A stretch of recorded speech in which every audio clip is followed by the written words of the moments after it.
All right, so I thought I'd talk about more of some of the historical perspective of Strife and its place in the Midwest in wrestling as a promoter and a wrestler. But first, a couple things I want to get out of the way.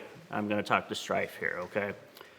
First off, I know you're pissed. I'm not in gimmick right now. I understand. It's very frustrating for you. I'm sure you're pissed that so many people have been using your real name all day long. It's all over the programs. It's just part of the deal when you die, you know? The other thing is, don't be too mad and be sort of forgiving of your parents. They were giving away your merchandise tonight. Now, I cannot confirm nor deny, and I never will confirm, if you are indeed the yellow dog.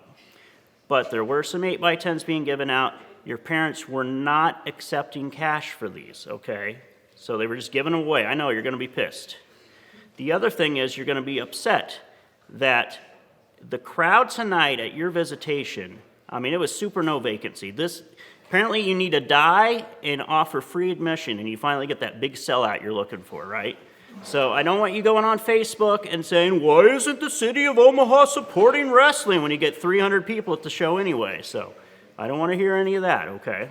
And I know you can't talk back to me now. Maybe you will in a dream later. But so you would be pissed I'm not in my gimmick or anything, but to me, that's a sign of the respect I have for you, because I never go on camera without like my goofy captain's hat or my glasses or any of that.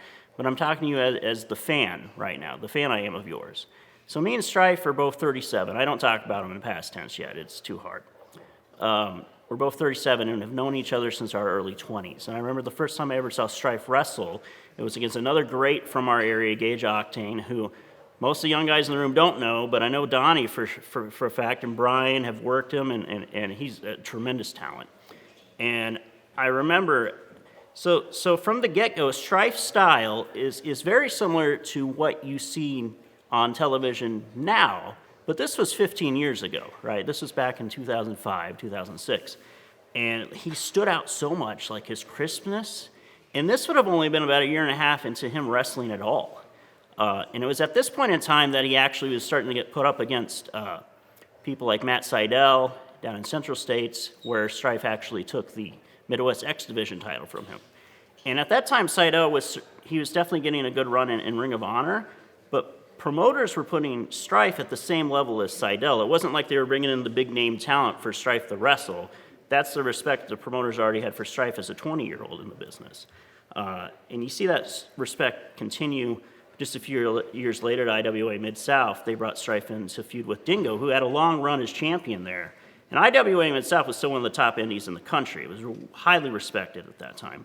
And they brought Strife in, and he immediately went into a title feud with them. They had a very historic feud.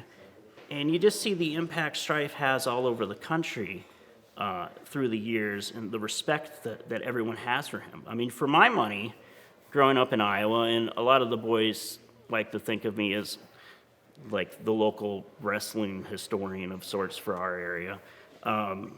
Well, listen to me just put myself over there. Yeah, you probably would enjoy that, Strife. For my money, as far as like native-born Iowan talent from the past literal decades, the only one comparable to his overall in-ring ability would be Seth Rollins at this point.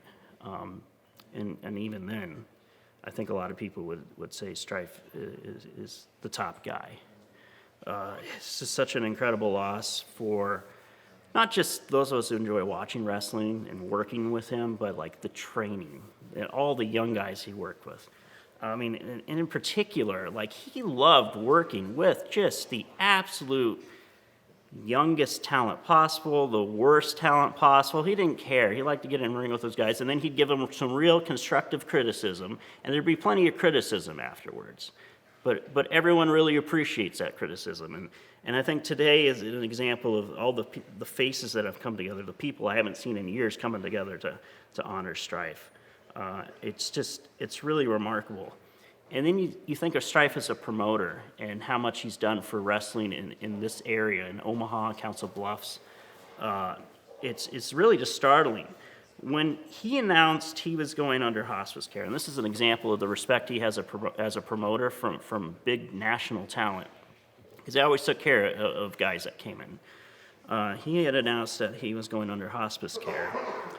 And I got a message from Adam Pierce. And Adam Pierce hadn't worked for Strife for 10 years, but he had been booked by Strife before. And he wanted his phone number so he could give him a call and talk to him. And I just thought, well, here's a guy that's like the head producer of the biggest wrestling program in the country right now.